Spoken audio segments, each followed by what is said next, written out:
afternoon, everyone. A gentle reminder before we start. Kindly ensure mobile phones are on silent mode so as to avoid any disruptions during the event. Tan Sri Dato Sri Syed Anwar Jamalulai, Chairman of SP Setia Berhad, Dato Kor Chap Jen, President and CEO of SP Setia Berhad, Dato Choi Kayu, Executive Vice President and CFO of SP Setia Berhad, board members, senior management of SP Setia, members of the media, ladies and gentlemen. Welcome to SP Setia's press conference for the 44th Annual General Meeting. To begin, we would like to invite Tan Sri Dato Sri Syed Anwar Jamalulai to deliver his welcome address. Thank you very much. Members of the media, ladies and gentlemen, very warm welcome to our 44th Annual General Meeting press conference.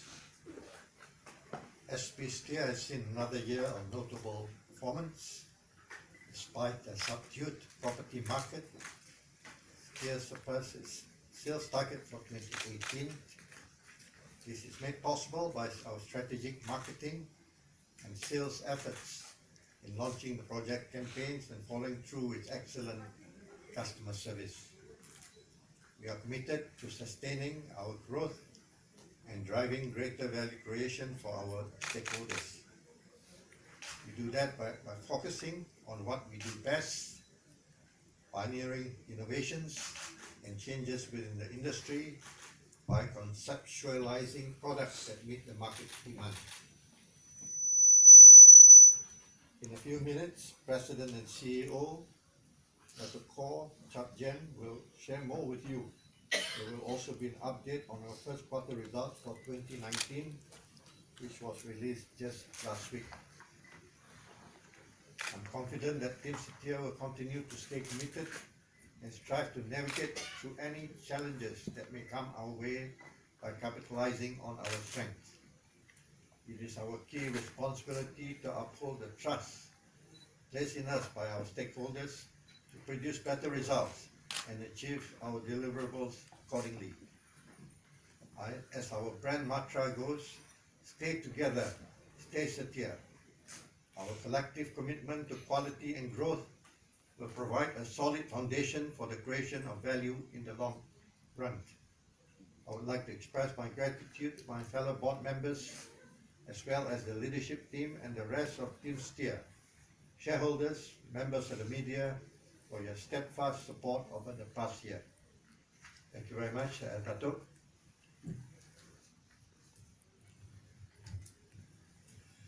Thank you, Tan Sri Chairman. Very good afternoon to members of the media, ladies and gentlemen. For 2018, Setia, we have surpassed our target of 5 billion. We have achieved 5.12 billion. And 80% of the sales came from local, whereas 20% was from the international sales. Our revenue for 2018 stood at 3.59 billion, and the profit before tax, the PBT, was at 991 million, which in turns to profit attributable to the owners of the company at 671 million. For the first quarter of 2019, for the first 3 months, ending 31st March, Setia achieved a sales of 718 million. Now, the sales were largely from the central region, which contributed 475 million, and the southern and northern regions combined, they contributed 202 million, whereas the international only contributed 40 million. Revenue for first quarter was 864 million, and the PBT was 126.1 million. Now, our plans moving forward, we have mentioned that for this year, we announced a sales target of 5.65 billion, which is a 10% increase over last year. And sales will be derived from a combination of new launches in our existing projects, as well as from our completed inventories. Now, of the new launches, 89%, sorry, I think for our target, we target actually 89% is from local sales, whereas 11% will be from international. For first quarter, we only launched 339 million worth of development projects. For the second quarter onwards, we plan to launch a total of 6.47 billion worth of launches, and the major launches will be in the central region, followed by the southern, and then the northern. We have a little bit of launch in Kota Kinabalu, and also for international new launches will be in Vietnam. So with the substantial launches in the second quarter onwards, we will strive and work towards achieving our sales target of 5.65 billion. Okay, thank you. Open the floor to any question. Thank you, Dr. Koh. We will now take questions from the floor. Kindly raise your hands if you have any questions, and our colleagues will then pass you the wireless microphone.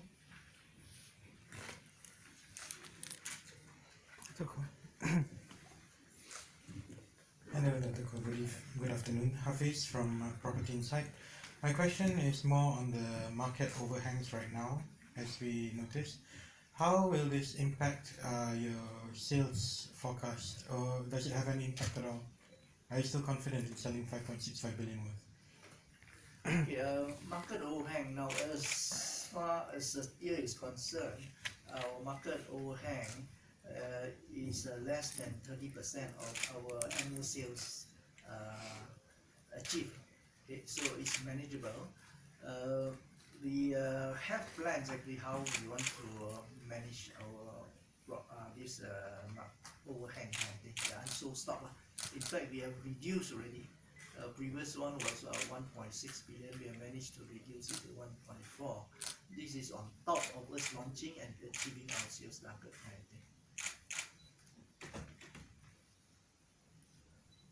Is there another question?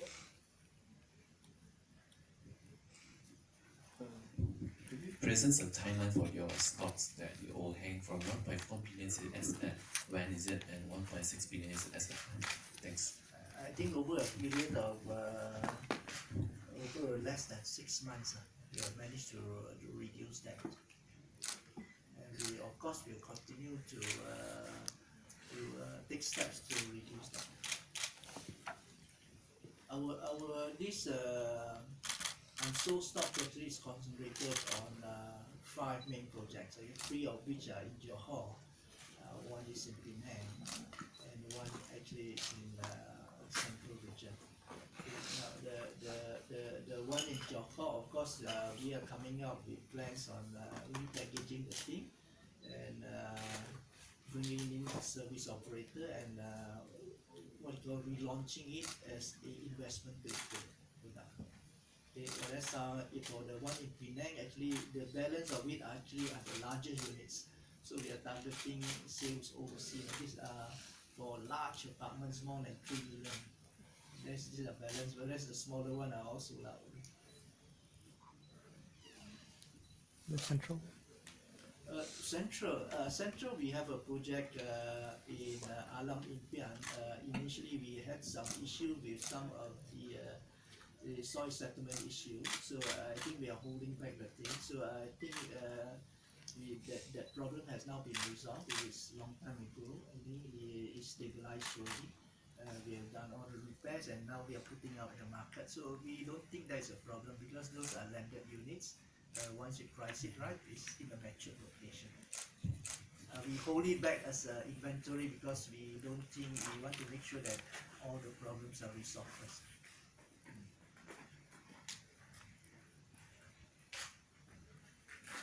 Any question? Actually, it's a follow-up on the questions. Those in the central regions, you say you will hold it until when is it you will be holding it? I think we will be launching it in the second half of this year. What's the GDP value for that? About 90 million. 90 million. 90. just a parcel of houses within a certain area we had more problematic, I think. So I think that is resolved already. So we will launch it. So it's a GDV of 90 million. And do you mind to share about the name of the Johors and the projects that you are going to repackaging? Johor, the project that we have, the big one is the Sky 88. Sky. This a high-rise, high-rise luxury kind of thing. We have 3 blocks because the timing of it, the third block, of course, we find difficulty in selling it. The first 2 was okay. So it's all Sky 88 projects. Yes, Three the of one them. I'm talking about is Three projects. the other one are factories, landed factories, but landed factories now is moving already, so we don't anticipate the problem. It's just a matter of end users coming into use already, because the area is now matured already. There are other factories around the area.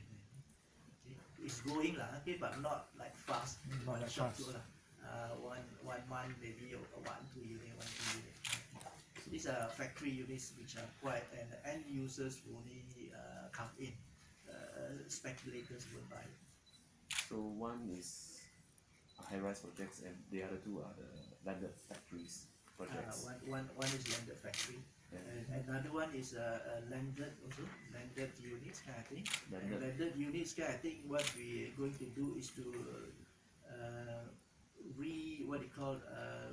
relook and reprice, resize and reprice some of the things. So it's a landed properties, double story terrace. Double story. Okay. That one is an eco cascadia kind of thing.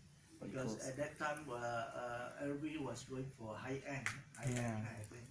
Okay, so now we are going to respect and resize and probably reprice. Those are uncompleted units. We are talking a completed units. The completed units. Completed units. So how do you going to resize it from? Yeah, of course, I think we have to look in terms of relooking to respect some of the thing, and then looking at pricing, right pricing. Okay, probably you have to give some incentive. I see. It's a balanced unit. So we'll be lowering down the prices in a sense. That Incentive. incentive price. Because Alright. sometimes people don't just look at in terms of prices alone, they look at other form of May I know what's the how much is the rebates or incentive that we like to give? I think that one we can't work.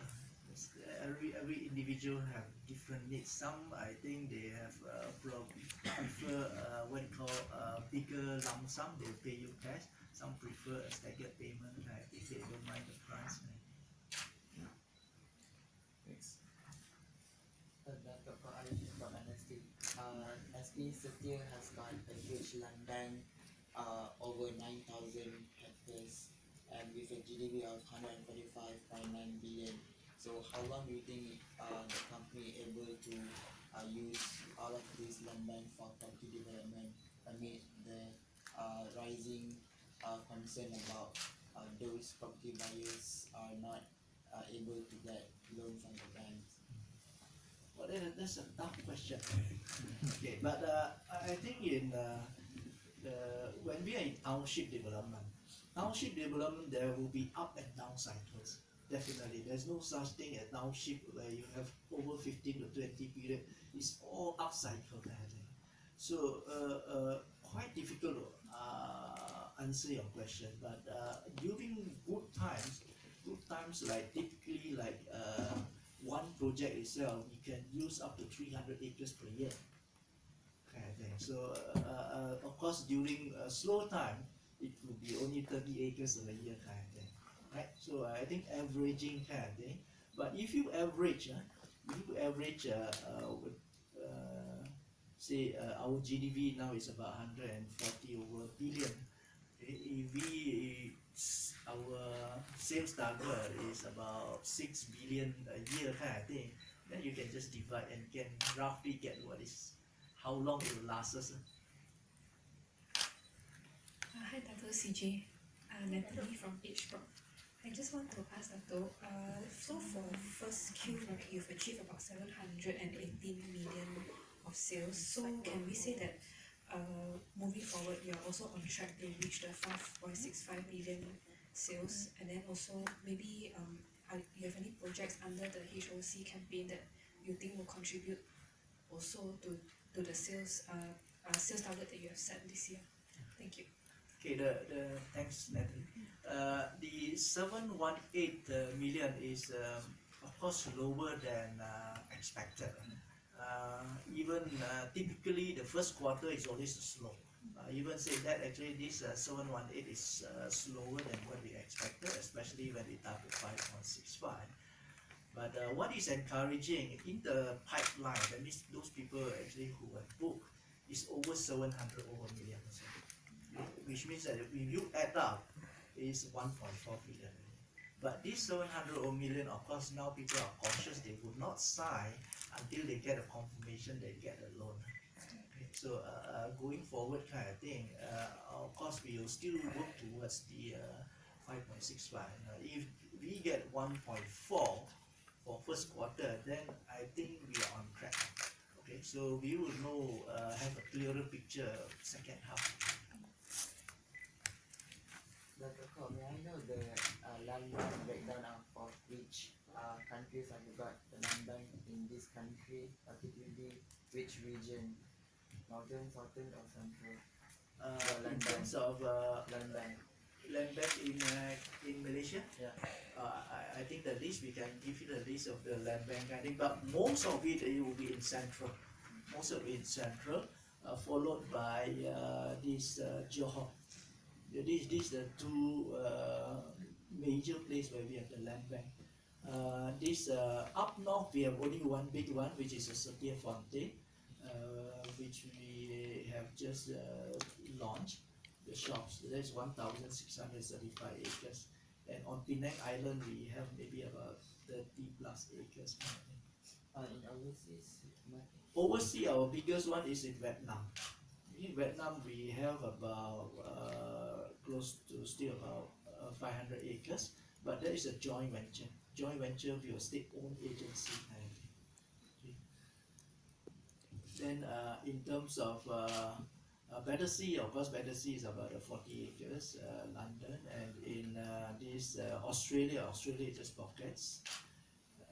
In Japan, we have one small one, 4.9 acres. These are very small but high GDP projects.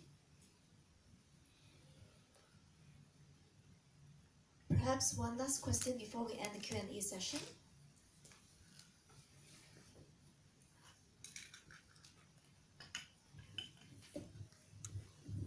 Hi, I'm from Nanyang. Yeah, actually a short question. So, the SP Setia managed to reduce the gearing debt to equity ratio gearing down. The SP Setia managed because currently the property market quite tough. Yeah. Okay, our gearing ratio at the moment is 0.49. Dato' Choi answer that. Okay, I'll take the question.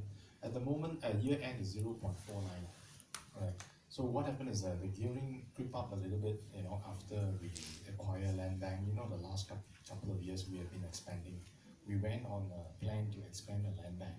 So we acquire in Australia, and we also acquire like the 1,600 plus in Penang. So gearing has crept up a little bit, but we have done equity rights issue to fund it. So the gearing may creep up a little bit more as we execute them. So these are because of that. As a result of execution, we are actually executing, we are churning the IMP land bank. So, but all in all, we actually internally we set a cap of no more than 0.6. So we are in an area where we will manage it economy, and at the same time, we also have a plan to sell non-strategic land bank, just to manage our gearing. Yeah.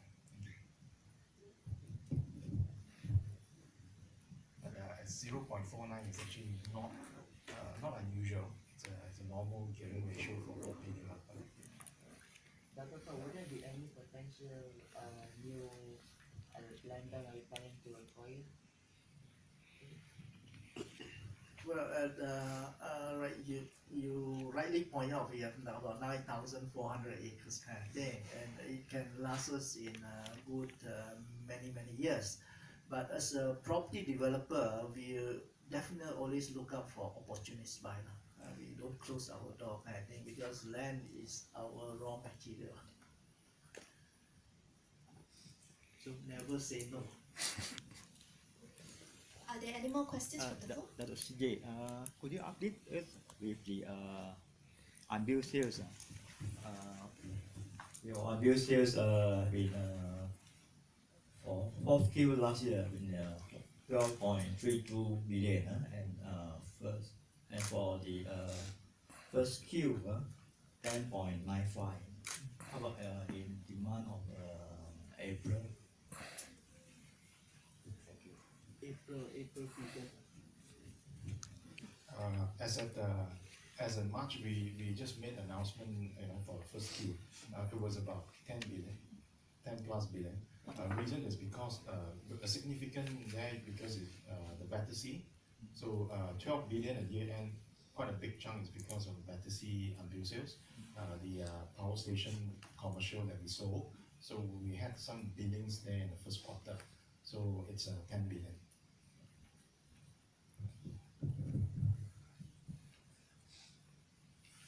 Are there any more questions from the floor? Do you update the